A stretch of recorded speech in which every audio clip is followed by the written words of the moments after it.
That's about 30. What do you say, Carl? You ready to rock and roll? I'm ready to go. Let's do it. Let's do it.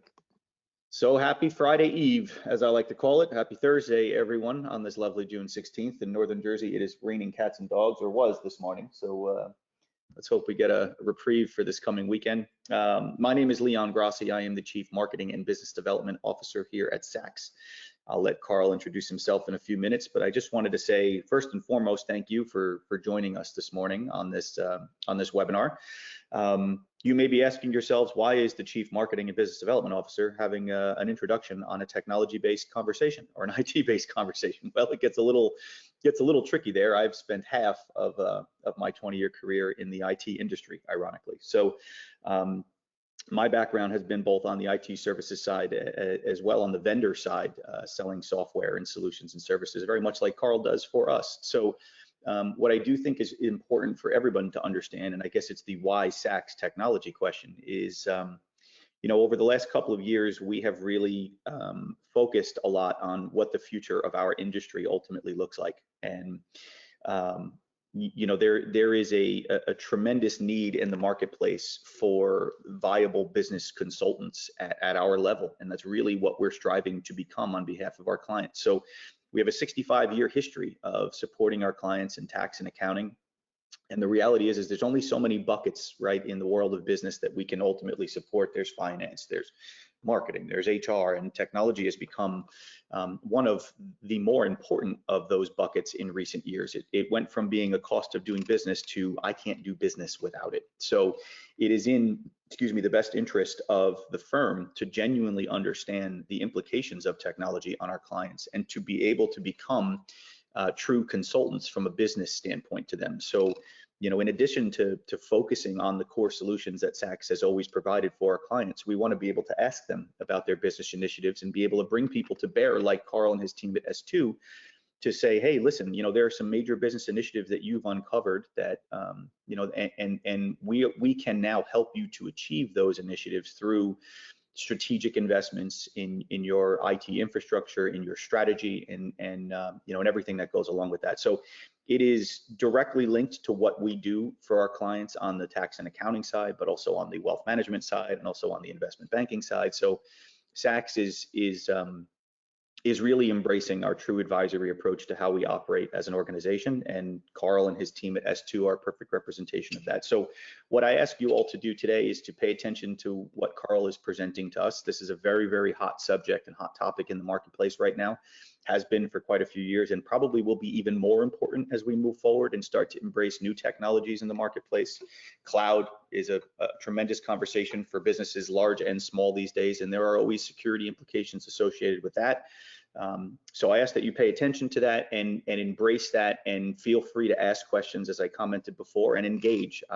Carl will do his thing, but I ask that you interrupt via questions. So once again, everybody is silenced on the call, but there is a question and answer box available from GoToWebinar that you can leverage, or you can chat myself directly or send it to the whole audience. I'll be monitoring that channel.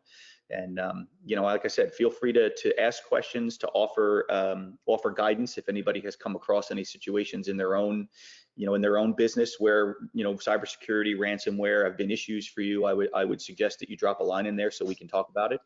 And yeah, I appreciate everybody taking the time to be a part of this. So again, this will be recorded for posterity's sake and will be live on our website moving forward. So thank you to Carl for taking time to present this for us, and thank you all for joining. So Carl, I'll kick it to you. Why don't you give an introduction for yourself first and then dive in. Excellent. Thank you, Leon. Appreciate it. Good morning, everyone. Again, my name is Carl Van Duzen. I'm the Chief Operating Officer for Safari Solutions, and I'm the President of S2 Solutions. I have a storied past that basically shows and demonstrates our ability now of delivering on what we see as a outside or inside out approach, which is when I spent time at Motorola, Verizon, Mondelez, just to name a few, I really focused my time on finding the right user experience that made sense for the technology tools in the background. I've taken that practice and thought process and applied it inside of Safari at this point.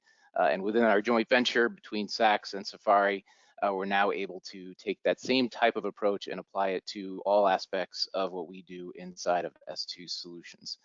The reason why user experience first is so important is the technology on the backside should theoretically at this point in time in the marketplace be relatively easy. And you see these slides from a number of companies, I'm sure. But the idea of being a turnkey technology provider in the industry for 20 plus years is not unique.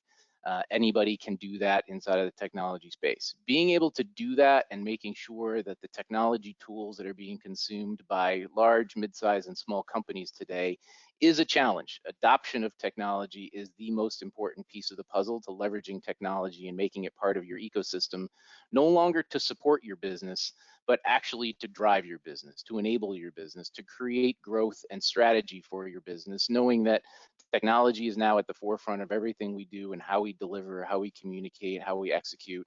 And if you're simply using technology to support, it's most likely being underutilized, and the ROI of the technology that you're investing in is not to the level that it should be.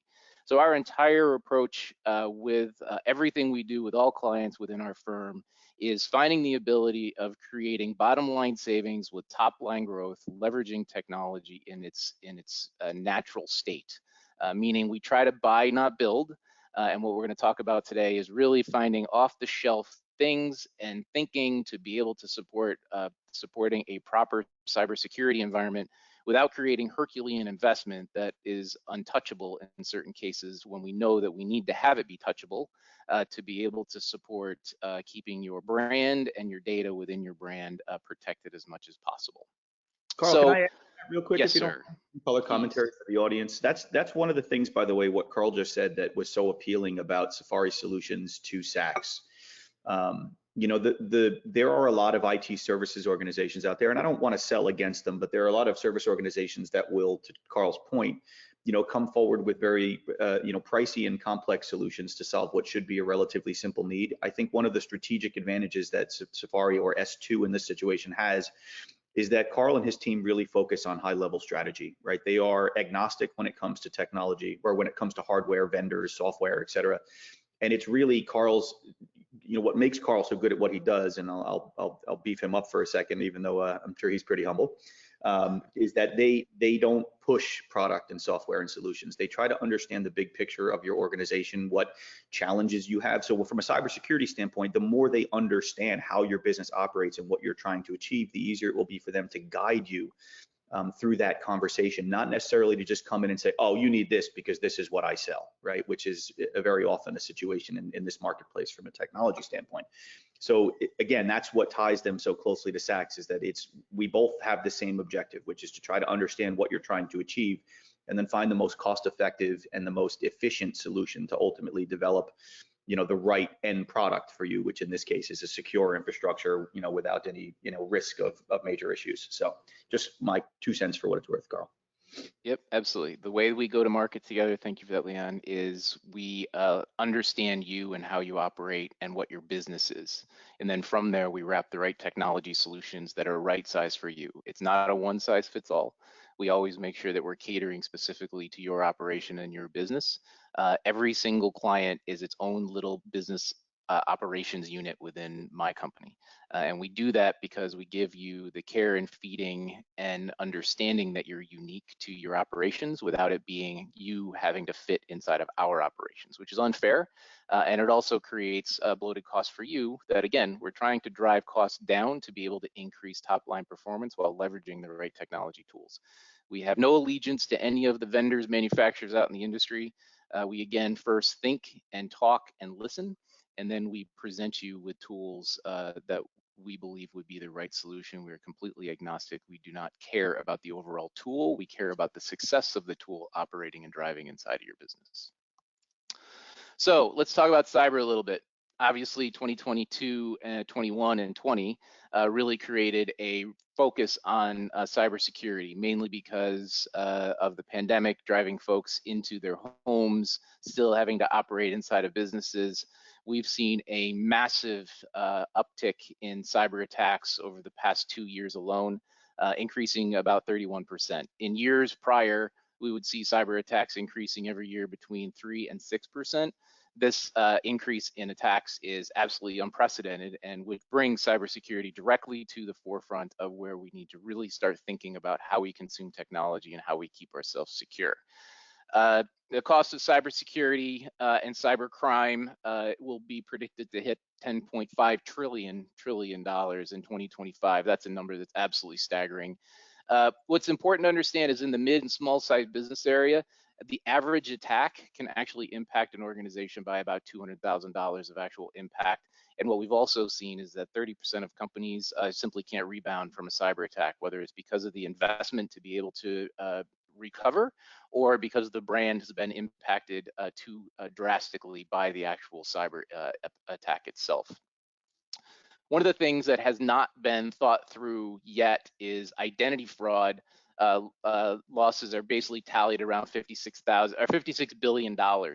One of the things that we've been seeing is that the focus on actual identity fraud has not been where we really need to start taking some time to bring ourselves and think through. We've focused ourselves on business sensitive data, but we have not focused in on customer information that is stored that could be also vulnerable inside of databases around the world. So we see there's going to be an uptick, not only from an identity fraud perspective, but now taking identity fraud and coupling it to cybercrime that's actually going to increase further attacks just due to the fact that we've been focusing on data, we've been focusing on internal systems, but not necessarily focusing on both data, internal systems, and identity simultaneously. 43% of attacks are aimed at small and mid-sized businesses. The reason for that is in most cases, small and mid-sized businesses have not been able to invest inside of cyber, so it becomes a very easy target. And most small and mid-sized businesses, including ours, block and tackle every single day to navigate changing our business to be able to support being agile in the marketplace. And when sometimes you change, you don't think about the impact of cyber on the changes that you're taking. You simply take the changes to be able to keep running your business. And we'll talk through a few of those examples. In normal cases, it takes about 287 days or so to be able to actually identify and contain a data breach, which means you potentially could come out of the data breach, but after you come out of it, trying to understand truly what your exposure is could take almost an entire year to be able to get back to a normal operating place, and also making sure that you can actually run and drive your business and also know where your identity and theft of data may have been impactful inside of your marketplace. 20% of breaches is created by compromised credentials. We're going to talk a little bit today about credentials and passwords, et cetera. But containing this space is a very, very easy space to contain. It's just one that you have to think through and then execute on. There isn't an investment. It's simply business process that you can put in place to be able to remove 20% of potential breaches within the cyberspace. And after the attack, it's never just come back out of things and start running again. There's always some level of impact that is long-term, whether it's lawsuits, increased insurance rates, criminal investigations, bad press, which is the worst, right? How your brand has actually been impacted by a cyber attack is something that you can't actually quantify for many, many years. But as you see that degradation of your services, degradation of your revenue and profit, you most likely in a 5-year span could actually bring that degradation back to the cyber attack that impacted you. Yeah. Hey, Carl, we don't, it's funny, guys, we don't, I don't know if it's a perception thing, Carl, maybe you can comment on this too, but like, we sometimes, I don't think people really can wrap their heads around cybercrime. And it is, and the optimal word being, this is criminal activity. Crime is the optimal word here, right? And I think that a lot of us don't think of it in that way, but it is, right? I mean, we put alarms on our businesses, we lock doors, et cetera, but essentially a lot of cases we leave ourselves open to this digital attack under the assumption that it's not really the same, but it is. It's not all that different from someone coming in the door-front with a pistol and trying to rob you at a face-to-face. It is in some cases even more troublesome to a business because there's a lot more at stake and larger amounts of money essentially at stake, and it is criminal activity. And I think we need to approach it the same way that we would physical security. And again, it's a perception and reality gap. You know what I mean, Carl? I mean, I think a lot of people kind of fall into that bucket. Absolutely. And the piece of this is, and by the way, God forbid anybody gets robbed with a pistol to their face, but the piece of this is trying to level set on what is good enough and what is potentially overreaction to your environment. And so Yeah. that's what really us thinking through together what the right cyber level and cyber posture is for each business is so important. Some businesses need a far higher level cyber and security posture because of how data is consumed and how you're gaining access to that data. In other cases, the posture may be less because of some of the things we'll talk about today that you're already doing by consuming some of the software tools that are already cloud managed, that allows you to have a level of comfort because you've actually pushed your risk and your vulnerability to what we call the edge. It's no longer inside your business. It's actually been pushed to others that have a responsibility to support them being protected from cyber crimes that then allow you to be fully protected from cyber crimes. And we'll talk through that. So the idea is that you don't have to lock up your house completely and be nervous about the fact that your house always is potentially under attack. If we do this right together, we have the ability of actually creating others responsible for your safety and security without you having to invest completely in said safety and security. So let's talk a little bit about some of the common risks. There's three big buckets. The first one is malware. This one really is where we see the ransomware attacks of the past few years coming to light. Malware is ransomware, spyware, and viruses. Spyware and viruses are still very much part of our ecosystem, but ransomware has taken a whole new level of presence in the cyberspace because there's an immediate ability of nefarious individuals or companies being able to gain financial ability through sniper-like attacks to companies that potentially are brought to their knees by data being stolen and have no choice but to quote unquote pay the ransom. We can talk about processes around ransomware and how to back yourself out of a ransomware attack from how we engage with a nefarious individual. Do we pay the ransom? Do we not? All is dependent upon the situation. You can read lots of articles and they'll all say, don't pay the ransom. I would challenge that by you can't make that necessary statement without understanding the full context of the impact. So with that, again, with us and together, if you ever get into a situation like this, from a ransomware attack, we would talk through it, figure out what the right approach is, and then together we would execute on that approach. The main area that we truly see today that actually is creating ransomware and other opportunities inside of phishing, and I'm going to give you a phishing example in a second. 90% of all attacks actually can come back to phishing. The reason why phishing is a place that has the ability of creating an attack is because humans are involved with allowing a phishing event to occur. And phishing is basically if you were to be sent an email that was asking you for information, and the person that was asking for that information you believed was, let's say, your CEO, because the CEO sent you an email from what looks like the CEO's email address, and the CEO is saying, could you please give me all payroll information for all employees? Well, that may not necessarily be an out of character request. You execute on that request, and then all of that data that you had put into that email is not sent to the CEO, but actually sent to an offshore attack that occurs. Once that information is out in the wind from the phishing event, then that could actually spawn a ransomware attack or a spyware insertion.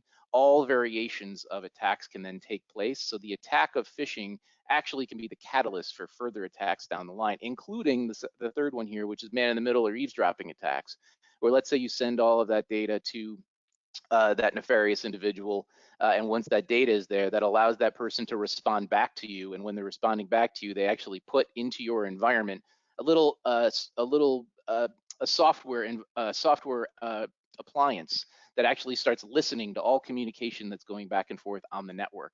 What that does is then we start capturing off keystrokes for passwords and email entries and other things that then basically creates a whole open gate for all aspects of your operations to be completely understood, listened to, and captured off by anyone that's truly listening. And the last one is denial of service. This is one that we see far less in the industry today from a small and mid-sized business perspective, but denial of service is where it's kind of like a credit card fraudulent transaction that occurs. Somebody tries to hit your credit card with 30 cents until they can actually get that 30 cents processed. They don't stop. And once you get it processed, then they actually take your credit card information and move on. In this case, denial of service is they flood your environment with as much nefarious traffic as possible that shuts down your servers and allows them to either take control of the servers after they've been shut down, or it's just a nefarious attack to be able to truly just shut down those servers because they don't want you to actually make any transactions associated with what type of business you have. Denial of service is a very, very finite type of attack.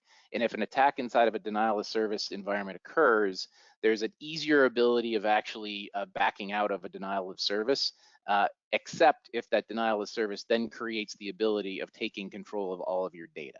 So again, this is a full stew of different opportunities that we see inside of attacks that creates the ability of basically taking down your business for a very, very extended period of time and impacting your brand for an extensive period of time, if not forever. And let's not forget what Carl alluded to earlier, guys, is we always hear in the trades and the press about the biggest examples of these, the targets, right? The large companies that get hit. But to Carl's point previously, COVID has certainly changed that. And there has been a much more renewed focus on that small to medium-sized business market. And you don't hear about those, right? Those are the ones that don't make the news feed on Google, or those aren't the ones that you're reading about in the Wall Street Journal. And candidly, if you combine all those together, it's probably even a larger sum from an implication standpoint than what you see about in the papers with some of these, the more popular brands and entities in the marketplace. So we really need to tighten up. We need to tighten up at the small to medium-sized business level, including organizations like ours, to be prepared in the event that this might happen, because we are being targeted. I mean, it's 100% these days, which is scary. Absolutely. Yeah, and the targeting occurs because of the agility that we inside of the small and mid-sized business market have to take on to be able to continue to support our clients. And then the message is the agility does not need to change. We do not need to slow down, and we do not need to impact our internal users from being able to execute their day-to-day job. We just need to think, as we elicit change to be able to support our clients, what that change may do downstream to potentially impact our cyber footprint. That's a really great comment, Carl, because again, I think there's also another perception and reality gap with regards to most small to medium-sized businesses where, oh wait, does this mean I have to completely change how I do business? Does it mean that there's now a whole bunch of password protection and sign-on changes that my staff have to incur now? Are they going to get pissed that they have to do things differently? And the reality is to Carl's point, if you work closely with a team like ours, we can devise solutions that have minimal impact on the day-to-day user experience, which Carl referenced much earlier in this presentation, but still provide the level of security that will help to mitigate some of these potential problems. Completely agree. So let's look at a phishing sample real quick. Highlighted some red boxes here. So this is a good email. This email came out from the CDC. You can see that it has a good address, cdc-gov.org, which is a positive email. It's the right email. The email itself is the right information. You can see that the URL down that's inside of the email, body of the email, says www.cdc.gov. That link is also a good link. Let's look at a nefarious email. This email comes from a web address that it simply says cdc-info. If you look at that really quickly, you would say, oh, this is an email from the CDC. The body of the email looks exactly the same. If you look at the URL up at the top in the from, you can see that it's actually not from the CDC, right? It's at iplowllc.com. That means it's not necessarily coming from the CDC, but if you read it quickly and you start clicking on things quickly, where does that link take you? Well, that link takes you to a nefarious site, not to the CDC, but it all looks positive. It takes you to a nefarious site, and that site actually embeds a spyware into your machine that then starts capturing all keystrokes that you're taking on your machine. So the next time that you log into your machine and you don't have two-factor authentication necessarily part of your day-to-day ecosystem, and you log into, let's say, that Exchange server, that Outlook server, excuse me, that is sitting inside of your office space, if I were clicking on this link, have now given some nefarious individual full access to your email environment because of the fact that I've logged into email and I clicked on this link, not in that order. So again, we need to make sure that we're always thinking, we're always looking, and we slow down just enough to be able to understand the things that we're clicking on. And we'll talk about some education process that we can take on with all employees internally to make sure that they all understand these type of events and what they should and should not be looking for. So Carl, let me ask you a loaded question, which I'm sure you're going to ask later on. But let's say I'm on this conference call right now, and you show me this example, and I say, well, yeah, but isn't that IT's problem, not mine? right? Like, you know, I'd be under the assumption that the IT team has done a good job of securing us. So if I click a wrong link or a bad link, we should be okay, right? I mean, how would you respond to that? There's only so much an IT organization can do, especially when the investments have to be right sized to be able to support what's occurring, inside of just the day-to-day budget and constraints from a financial perspective. But IT cannot stop you from clicking on this link. IT can try to stop the software from being loaded on your machine, but you're only as good as the tool sets that you're leveraging. And at certain times, IT may not be able to stop such links like this because there's always smarter things happening out in the industry. And one of the things, and it's multiple different levels, one of the things that we need to do is have education. This is a all-in approach. It's not just IT protecting you, it's you protecting you. IT can do a lot, but it's a team. IT can't do it all. IT needs to make sure that everyone has the same level of radar up so that the tools that IT is deploying can work. But in certain cases when they don't, because nothing is 100% perfect ever, even Verizon has a 5.9, right? They're never a 207.9 and never an infinite 9. There's always some opportunity of something breaking. And with that, we can only do as much as we can. It's also up to the individuals that have the power of the machine and the tool in front of them to always be thinking and be appropriate in their actions on their Yeah. machines as well. Well said. And I think, guys, this is a change in thinking. So to Carl's point there, and he'll touch on this a little bit later, but education is a big part of being properly prepared for cybersecurity and ransomware. And I think that a lot of businesses in recent years at the larger scale, which is something that the smaller businesses have to start adopting, but a lot of businesses at the larger scale are starting to include within their employee handbooks and their guidelines the right processes for trying to maintain a level of awareness when it comes to security. And I think this is a policy procedure thing for those of us on the call that are in leadership positions that we certainly need to bring up in conversations with HR representatives if we have them, or leadership teams internally, to say that we need to ensure that we properly educate them, but that they also take some onus and responsibility, that they have to follow some guidelines that we put in place with regards to digital security. So very important thing to consider as we move forward. Yep. All right, so let's talk about some best practices. And I don't know about you, but I've sat through hundreds, if not thousands, of cybersecurity lectures, webinars, whatever it may be. And it's always about the things that we need to invest in, never about what we can do simply right now to block and tackle and start reducing our overall exposure and vulnerability by just simple business process and practice. And I want to go through a few of those today because there are very simple levers that can be pulled today that don't impact the user experience, that just give a level of comfort and also creates the exposure that can be far minimized just simply by executing a few easy things. So passwords, and passwords are a thing that we all know and love and need. We need to leverage passwords in a complex fashion. So no longer just, Carl is great, cyber is great, 1, 2, 3, Leon is great, 1, 2, 3. There needs to be some complexity with that, an underscore, an exclamation point, something that makes it so it's far more random and more difficult to be able to actually guess that that password. Also, inside of a password capturing device, keystrokes are very difficult to capture if they're not the same style of keystrokes. Meaning if I have a word and then I have a shift button and I have another special character button, it's far harder to actually capture those keystrokes. So we want to make sure that there's some level of complexity to be able to make it so it's far less difficult to be able to capture the keystrokes of the password and also just simply guess. Inside of there, and Microsoft and Google have both applied this today, multi-factor authentication is a requirement. And multi-factor authentication, if you have a bank account that's online, when you go and you sign in online, it then sends you a text message or an email with a special character or code set that you need to insert in order to be able to gain access to whatever application or system that you're engaging with. We need to put multi-factor authentication on every single tool that is being leveraged to be able to gain access to software. It's a requirement.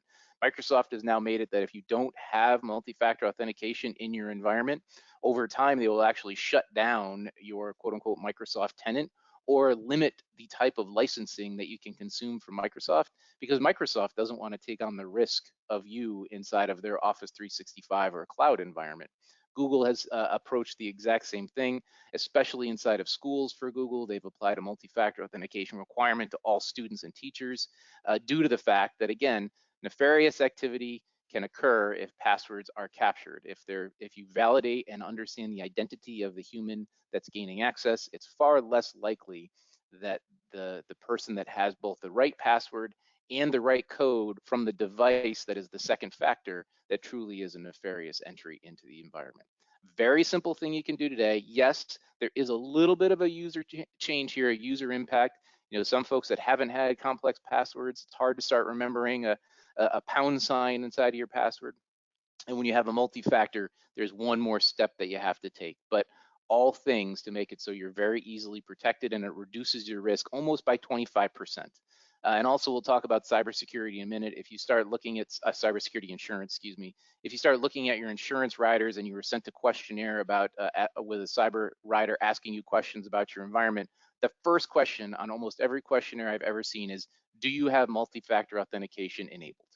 You check that box, and all of a sudden your insurance rider costs drop down. If it's not there at certain times, some insurance companies won't actually give you cyber insurance unless you have two-factor authentication in your environment.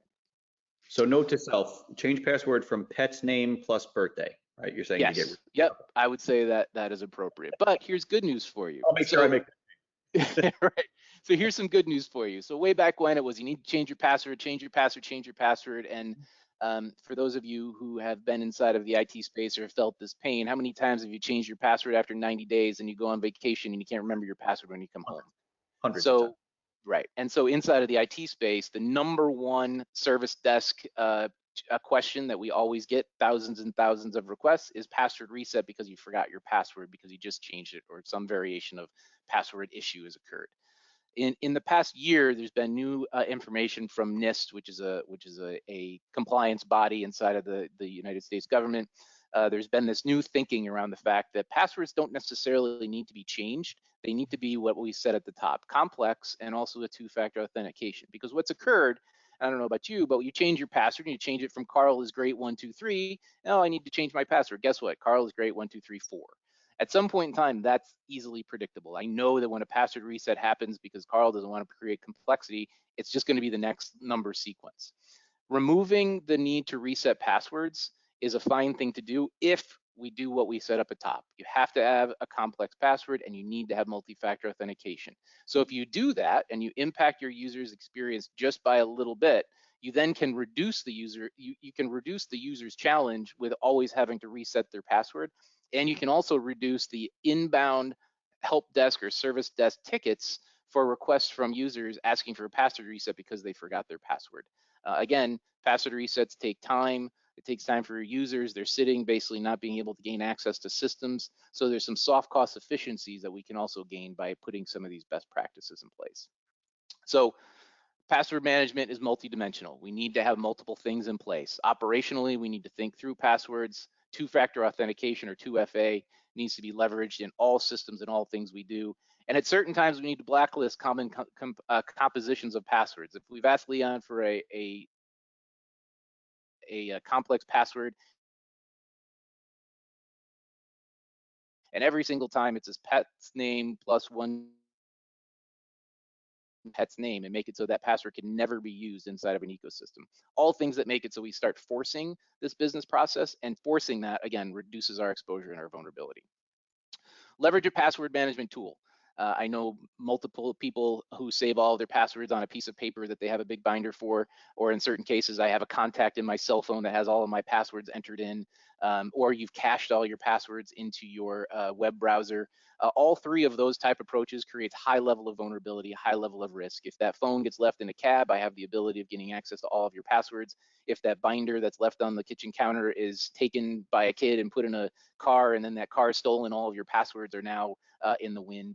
Creating a password management tool for not only your personal environment, but also for your professional environment, like 1Pass or Keeper, there's multiple others out there, creates the ability of managing your passwords, managing resets of passwords when needed, and it also manages who's using the password at any given time, making it so you know the last person that entered into a system.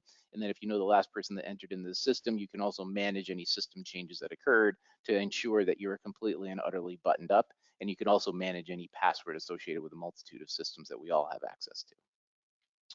Last one, and this is a very, very easy one, and we see this all of the time.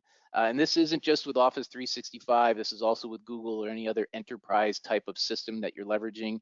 You should never have a global admin or a full admin user also be a named user that has full licensing inside of your environment. Meaning, if Carl Van Duzen has a s2solutions.com email address, Carl Van Duzen at S2 Solutions should also not be a global admin into your tool sets that you have inside of your ecosystem. You need to separate Carl Van Duzen and his day-to-day activities with an administrator account that Carl Van Duzen needs to have to be able to manage the ecosystem that he has access to. So making a simple change, instead of it being John Doe at companyname.com, with some licensing, make that admin _ John Doe, John D at companydomain.com. All of a sudden, what you've done is you've removed the ability of anything that I do inside of my account that I leverage all day long to also become an opportunity of an attack vector for an admin account specific inside of the management environment that I take on. And I apologize for the typos here in that last bullet there. Anytime you have a password reset that's specific to a subsystem or a managed system, leverage that through a general mailbox. Instead of the password reset going to an individual, make sure that you have general mailboxes set up. What happens if that individual goes away and they've done something nefarious to that email account? You've now lost the ability of actually having a password reset occur for the enterprise system because that individual's mailbox has either been compromised or there's some nefarious thing associated with that mailbox. Again, these things, there's no investment here except the one passing keeper, but a very, very small one at that. These things are things you can do today and reduce your risk exponentially to any inbound attack. And I just want to specify, guys, that, Carl listed out 4 of the best practices that exist, but this is a very small part of a very large list. Oh, yeah. So, Yeah. I want to specify that doing these 4 or 5 things is not going to negate your need to seek out additional security, assistance, guidance, et cetera. This is our way of showcasing some small things that you can do at an immediate level that would provide value to you right off the bat. Having said that, nothing replaces having a conversation with Carl and his team or a cybersecurity specialist to really genuinely understand how many best practices are out there that you should be leveraging. So again, this slide is presented with a caveat. It's not like, oh, I did these 4 things, I'm fine now. No, it takes a village. It's multidimensional, 100%. Yeah, exactly. Yep. Inside of that multidimensional space, if you say, Carl, Leon, I can't do any of that, it just doesn't work, I can't, I'm going to be stubborn and forget it, I'm not in. Do me one favor, train your staff, make them have an understanding and have them aware of cyber and the things that they can do to protect you. A very, very easy thing to do. Make cyber a top of mind understanding for all of the staff. Make it a practice. We do this for ethics training, safety training inside of OSHA spaces, other things around training that run our business every single day. Why not make cyber a piece of that training arm to make it so that at least you can check a box that says that my employees have had a level of understanding of the impact of the decisions they make with a machine on their desk or in their pocket every single day. Very easy tools. Take a screen capture of this slide, please. If you do nothing else, because maybe you just can't, like I said before, please take on some level of cybersecurity training in your environment, in your organization. It is a fundamental baseline to being able to then stack and scaffold other tools and other best practices on to be able to make it so, like Leon said, the multidimensional approach of cyber can have at least a foundational understanding as you then start adding tools and adding practices into the cyberspace. All right, so long term, and this gets into starting to redefine and transform your ecosystem to allow for, again, your attack vectors and vulnerability to be pushed to the edge as much as possible. There's a multitude of other reasons for some of these things, but specific to cyber, trying to make it so you minimize your footprint of vulnerability is the most important piece of the puzzle. And inside of today, anytime you have an on-premise system, you will never be able to actually have that on-premise system have the physical security and the cybersecurity needs to make it so you're 100% buttoned up to a level of investment that makes sense. It would be millions and millions and millions of dollars to say, yes, my cyber footprint with my on-premise systems are 100% locked up and there's no levels of vulnerabilities. It would be millions of dollars, not something that anyone can do. So with that, there's already an understanding because of the cost prohibitive approach of trying to have physical security and cybersecurity inside of an on-premise system. We already know that there's already a low level of vulnerability with an on-premise environment just due to the fact that it's completely and utterly cost prohibitive for small and mid-sized companies to be able to invest to the level to button things up.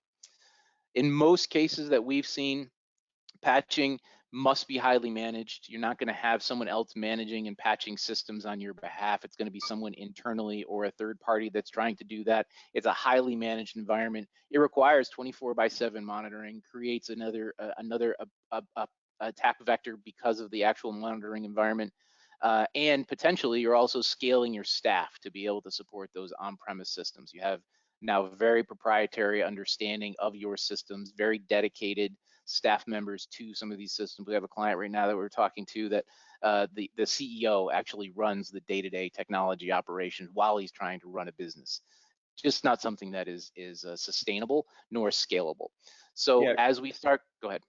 I was gonna say, Carl, if I can, I'm sorry to interrupt you, but guys, this second bullet here, I want to try to boil this down to as layman as possible. And patching is a word that we use a lot in the IT space, and I think that let me take it to the next step further because I want to stress the importance of ongoing patching and updates to every component of your infrastructure, which by the way includes these.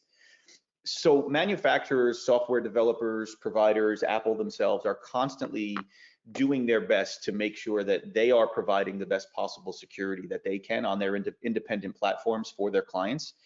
The only way, though, for that to be the case for you as an individual or a business is to make sure that you're following the updated patching and security and software updates that are required and available through those manufacturers. I've sold, like I said, IT for many, many years, and I can't tell you how many times I come across an organization that has a server running on outdated software, that has computers that haven't been updated in a very long time, whether it be laptops or desktops, and their cell phones are running on out-of-date versions.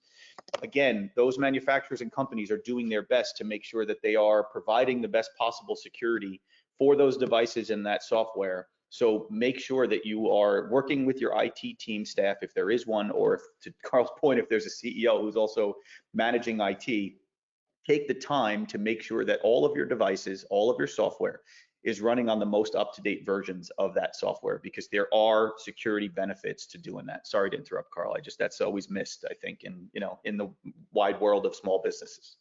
No, I 100% agree. One of the challenges inside of having software be updated and being on the latest version is legacy tool sets. Yep. So as you start looking at some of your legacy, let's say ERP systems that you've been running for 25 years that still run on a very old database, and Microsoft no longer supports that database version, that is a very much open wound.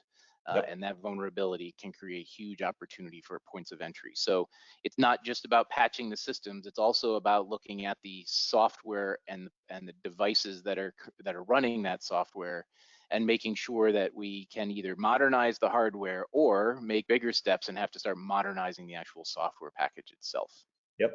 Nailed it. So cloud cyber, when we move into the cloud cyber environment, we have the ability of actually having the cloud security from third parties be able to allow us to consume the highest level of cybersecurity with the most minimal level of investment. So if you've seen this now inside of Office 365 and the Google space, you start consuming the cloud-based email systems. You are consuming the highest level of email security possible before we add on other security environments. That makes it so you can basically be almost 100% sure that any email of vulnerabilities that could be inbound to Office 365 and Microsoft specifically would never enter into your ecosystem. Now, please understand that you generating that vulnerability by clicking on a phishing event is not stopped, right? So that is still a place from a human perspective that there's a point of entry, but from a systems perspective, getting access to the cloud and investing in third parties that are supporting and managing the cloud, again, reduces your overall risk, fundamentally creates a maximum level of security, creates a whole new level of redundancy and disaster recovery modeling that can take on, and you create a whole new opportunity for, again, moving that risk to the edge. It creates a network segmentation from users, so you remove a lot of those email-borne risks if you have third-party tools and not email that you're using. Meaning instead of having email be completely bolted to your ERP system, you would have your ERP system be sitting on the edge, and the ERP system would be gaining access to just the right levels of data it needed to be successful, not having access to your full email system. And that's just one example.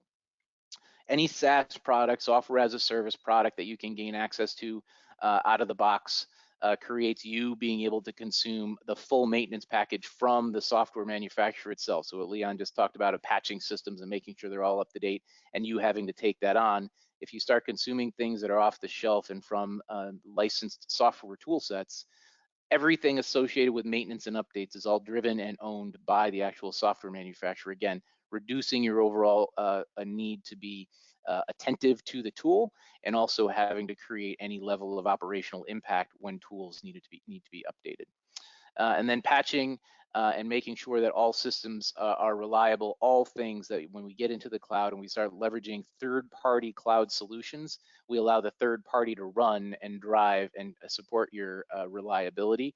And all of this can be detailed in a contract to make sure that you have a clear understanding of SLAs and performance and your cyber guarantee when you start consuming cloud-based tools. And that might be counterintuitive to what a lot of people have heard. And I know, Carl's going to move on to the cloud risks discussion next. But for a lot of years, many of us were weary about the cloud, thinking that there were larger implications from a security standpoint. But the reality is where we're at today in the marketplace, because of the reasons Carl just referenced, for many businesses, I'm not going to say for all, but for many businesses in the small to medium sized space, even some slightly larger, depending on how you operate your business, there are economies of scale when it comes to the security available through cloud solutions. And Carl referenced Microsoft like Azure or Amazon AWS or even Google, right?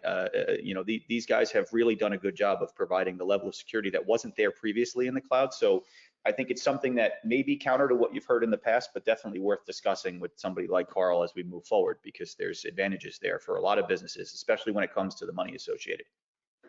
Yeah, and that's the next, thank you, Leon, that's the next bullet, which is most cases in conversations we've had with clients that do not want to migrate to the cloud, it's because of this first bullet. They're concerned about where their data is, how that data is going to be potentially leveraged, and what the quote unquote cloud potentially has opportunity of leveraging said data.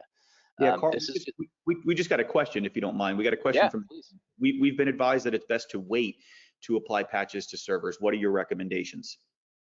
Yeah, so we would have to have a lot more context to that. However, in certain cases, if you're using a tool, let's say like Sage, Sage has recommendations on when you should consume Microsoft patches to servers due to the fact that some patches haven't been tested by the application that's running on the server.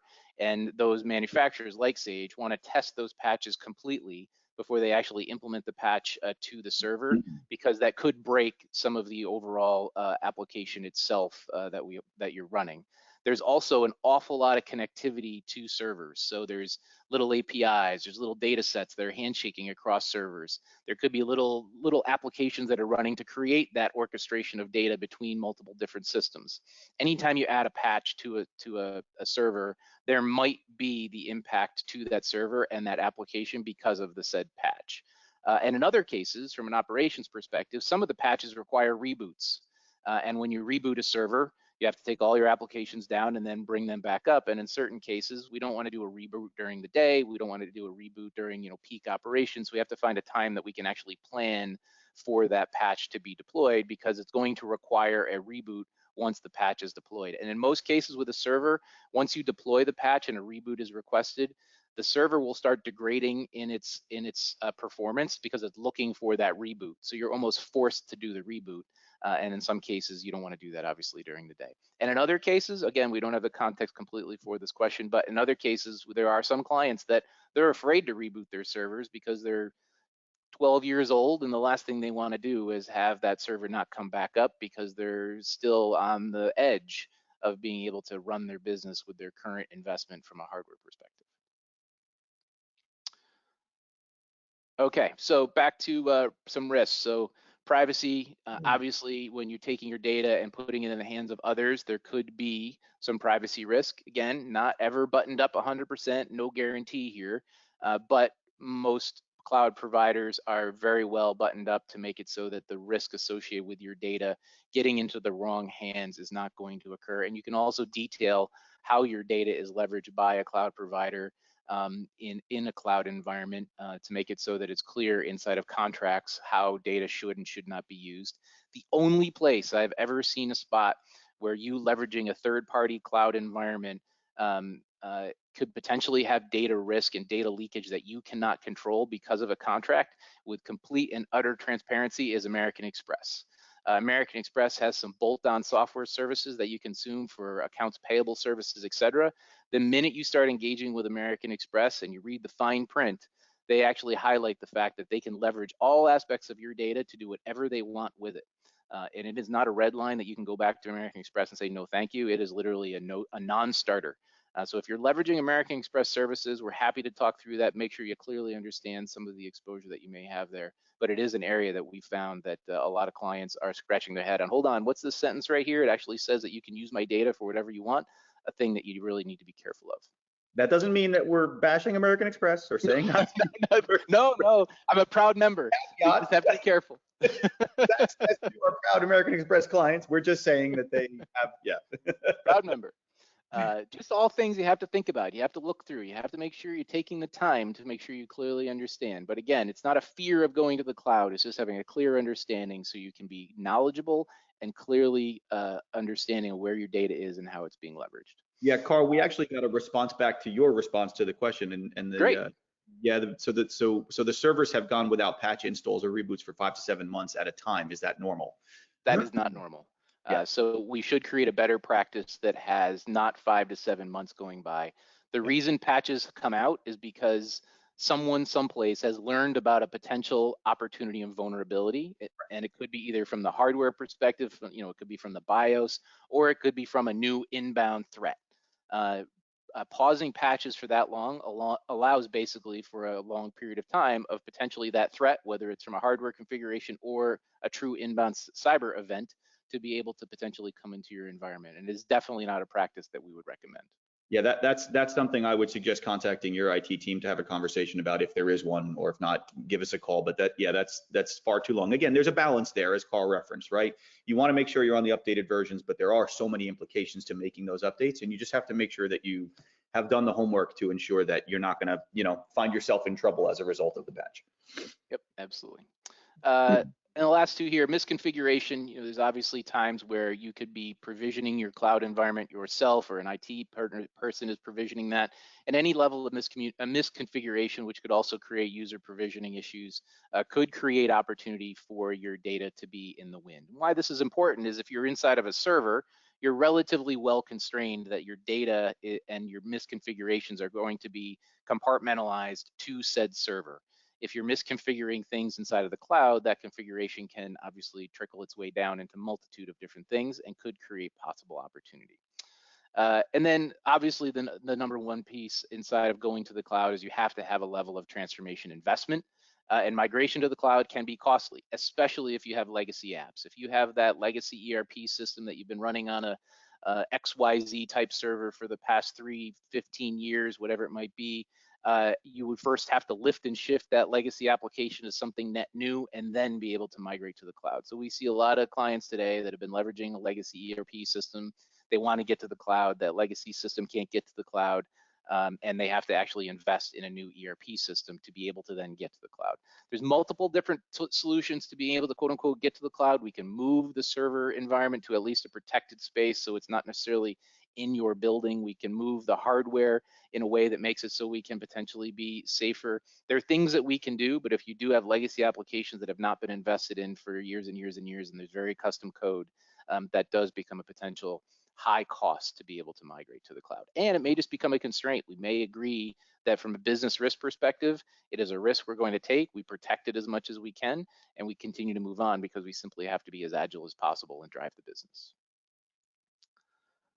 All right, so managing cyber is a Herculean task if you're trying to do it on your own. And over the past, I would say 15 years, and it's far more in the past, I would say 8 years, this phenomenon of a managed security service provider has come about, which is basically a full service managed environment, moving you from reactive to proactive and making it so there's tools, there's artificial intelligence, things that are understanding clearly what your environment is doing and is running your day-to-day operations from a security perspective. Also, with that comes what's called a SOC, or a security operations center. This is an environment that's always looking at everything that's happening inside of your ecosystem from a cyber perspective, and again, being proactive in remediation instead of reactive. Once that vulnerability has had an attack, if you have the reactive space, that attack then can potentially filter down to multitude of systems while you're trying to react to the initial attack. So the opportunity is to understand the attack prior to it being infiltrated fully into your environment, and then from there remediating as quickly as possible. So managed security service providers reduce your costs, right? From a hard cost and soft cost perspective, you're no longer having to have humans inside of your organization drive your cyber platform. You're no longer having to have disparate systems that you're trying to license and put in place to be able to support cyber.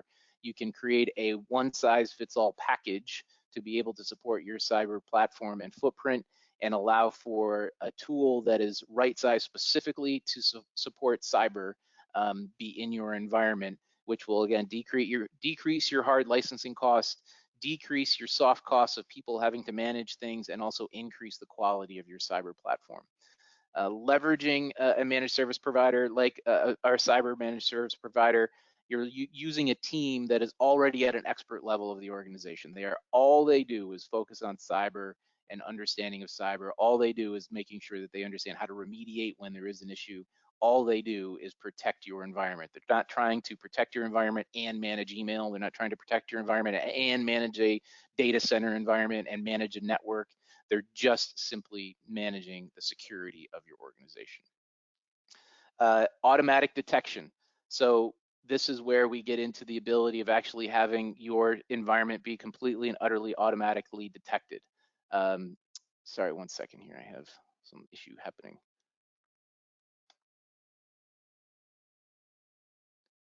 Leon, can you still see my screen here? Okay. Sorry, it was a weird anomaly. No. So automatic detection and response. If you have a managed service provider that's managing your environment, they're always going to be loading the fullest level of defense. They're going to be ensuring that they can support you during an event of an attack. You have a provider that's truly your phone a friend, your comfort space, your managed environment that's always on that fence looking out for an attack and providing you with the most automatic, the most responsive, both detection and understanding of how to remediate as quickly as possible. And this is scalable.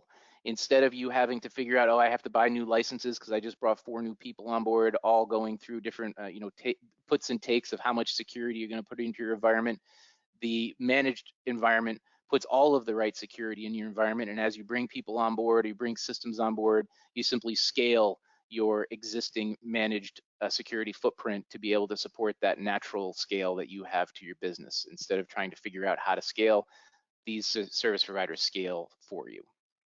And reliability, 24/7, 365, you put service level agreements in place that make it so you clearly understand the performance that you're going to get out of your provider, and you can move the overall burden away from the organization. I've said this multiple times today. Move that risk to the edge as much as you can. Have other people own the risk on your behalf to make it so you can run and operate your business, and again, enable technology to support your business, not have technology purely support your business. So here's a few thoughts around security services. First, you want to detect. There's a number of things associated with detection of points of attack in your environment. There's endpoint detection. There's the SOC, or the Security Operations Center, which we talked about, which is as a service. There's firewall monitoring. There's user-based monitoring. There's email monitoring. And then there's threat intelligence advisory, which is making sure we all understand all aspects of the type of threats and the systems that you're leveraging to be able to support the actual threat. We want to protect. all the things we talked about before that we're detecting, we want to protect all of those things. So we go from a detection to a protect of the same environments to make sure you have a clear understanding of all of your systems, all of your architecture, all of your tools are hardened and implemented in a way that makes it so they conform to best practices around cyber, and we're doing everything possible to protect your environment. Like I said a little bit ago, we also identify areas that we know are areas of vulnerability that we've either taken on as business risk because it's just us having to operate the business and we're okay with it, or areas of vulnerability that we're actually going to go after to be able to support managing that vulnerability to ensure that we can be successful when we do need to actually respond to a threat. And then you get into respond and recover. If you do have a threat, you have to respond as quickly as possible. You want to run an incident management environment that allows you to be as fluid as possible and as responsive as possible. You create testing, you create a playbook design, you make it so you clearly understand all things associated with an attack and how you're going to respond. And then the final one is recover. Once you've actually responded and you're starting to remediate, we want to actually start recovering to make sure that we have a clear understanding of where our data is. That's where that dark web monitoring comes into place. We know our data has been out in the wind now. We know we have an exposure. We need to figure out what the level of exposure is. And this is when we get into managing that exposure, understanding what the exposure was with the level of data that's been exposed, and then truly understanding with that where that data might be. To ensure that we can keep everyone safe, and also when you need to, we can talk through with whomever your clients are that, hey, listen, I've had an exposure. Here's what we understand has occurred with your data. We have it covered. The data has not gone into a place that would create any issue for you around our exposure that we've had. Making sure you clearly understand where the data is, clearly understand what your points of attack are, and doing everything you can to remediate all of that simultaneously. Carl, is the dark web as scary as it sounds? If your data's there, it sure as heck could be. The dark web is just a place that basically is where you have opportunity of moving data around without it being truly managed and tracked, right? We all have been tracked. You have Facebook, you have other things, you have cookies. This is an environment that removes all of that tracking and allows for data to be bought and sold without you truly understanding where that data is. The dark web monitoring gives you the ability of knowing where all of that data might be, because we're actually monitoring and creating our own cookies specific to the type of data that we know is out there in the wind. So it's kind of it's like a sniper looking through a scope. We're trying to figure out where our data is, and we're very, very much focused on, we know exactly what our target is, and we're looking for it. And all of this to run, you need an advisor. You need somebody that can, some company that can help you understand all aspects of this, help manage this, help roll up to you an executive report so you can see the things that are attack vectors to today, see the things that we see as potential opportunities of intrusion, and creating the right level of understanding month to month, quarter to quarter on your current standing from a cyber perspective, and how we can continue to create best-in-class cyber for specifically your organization. And here's the model. So the idea is it's 24/7, 365, starting at the top and going around the clock. We want to have a reporting model that allows us to understand what's occurring in your ecosystem, good, bad, or ugly. We want to know about it. Securing all of your endpoints, all of your tool sets, creating that employee awareness training. We said it before, it is so vitally crucial to this whole thing working. We want to have data logs so we clearly understand what has occurred in the environment and the things that we need to make sure we have an understanding that could be attack vectors at the moment, and remediate those. And that's why, again, this is a full life cycle, 24/7, 365. We're reporting out, we're understanding changes, we're training employees, we're understanding changes in the environment, and the circle keeps on going to make sure that we're always staying safe, always staying proactive, always staying as evergreen as possible. So here's a quick use case for you. We had a client, large tech toy company, about 50 users. They were hit with a ransomware during the holidays. We were not managing this ecosystem when this occurred. It shut down the complete operations of this toy manufacturer. They lost basically $1 million in revenue across 1 month. All of their employees had to stop working. It literally brought their ecosystem to a complete halt without being able to do any level of work. Why? They had an unmanaged legacy server that was supporting their email, their ERP system, and all unstructured data. So they had no ability of truly decompartmentalizing email, ERP, and unstructured data was all living on the same servers all together. Their ERP system was that legacy style ERP that we talked about. It was coded and developed 20 years ago, and they were just running it. The servers themselves were legacy servers that did not have the ability of being patched and maintained. They had done as much as they could to segment those servers in their network to be able to support them not being touched by multitude of different systems within their network. However, those servers touched the internet. And when they touched the internet, it was just another multiple area of attack vector, and it created opportunity for that complete shutdown. They also had shared administrative passwords, and they had multiple users with admin rights, multiple users with their named user account having administrative rights. So if you have the servers that are an attack vector and all of the systems inside of the server being attack vector, now you have all of the users that have admin rights to those servers that are also now attack vectors. So it just compounds itself to where now you have multiple places of attack, multiple opportunities, and basically this was table stakes for an opportunity from a ransom attack. And they also had a remote desktop approach to be able to gain access back to those financial systems. And I highlight this here because 90% of the clients we talk to are doing something like this to be able to gain access to some of their financial systems, whether it's QuickBooks that's running on someone's desktop in their office, or whether it's Sage that's running on a server in someone's office. Gaining access to those environments, the easiest way of doing that is through a remote desktop environment. So there's a desktop, there's a tower PC sitting in someone's office. That tower PC, someone's accessing it from their home through a third-party PC to be able to gain access to financial systems or any other on-premise systems. Opening that remote desktop session creates an attack vulnerability. Not having a dedicated VPN, not having a dedicated managed device on the other side of accessing into your VPN because you're using, let's say, your son's PC from his school to be able to gain access to your remote desktop environment, it creates the largest, most gaping hole for an attack vector inside of business operations today. So go ahead. I'm sorry. Yeah, I was going to say that, we're all, I mean, look at my background, right? I'm not in the office right now. I am on a work provided laptop, but this is our new reality. So this is the work remote workforce. And I think there are major implications on security, which Carl just referenced, and way more than we could possibly get into in this conversation. So that's a reason to follow up with us. This is the remote workforce and the work from home era that we now sit in has completely changed the game with regards to cybersecurity and IT in general. So we can do another presentation on that, but I would suggest that you follow up if you have questions there. There's a lot to be learned. Yeah, absolutely. The next level of presentation for us is one-on-one with you. We're happy to talk through things just to be able to give you some thought process, just so you can continue your thinking around what to do here. Happy to do that anytime. And the last one is, and we see this today with a lot of different clients, is there's one employee that knows everything. There really isn't a clear understanding of how the day-to-day technology operation runs, and there's little to no documentation. It's all in someone's head. If that person won the lottery tomorrow, the client would be in a far poorer place, not just from a operational cyber perspective, but also from understanding all aspects of how to manage their day-to-day operations, not having passwords that are understood, etc. So again, diversify your employee knowledge, leverage tools to be able to create some of that diversification, and also try to create some of the best practices that we pulled before.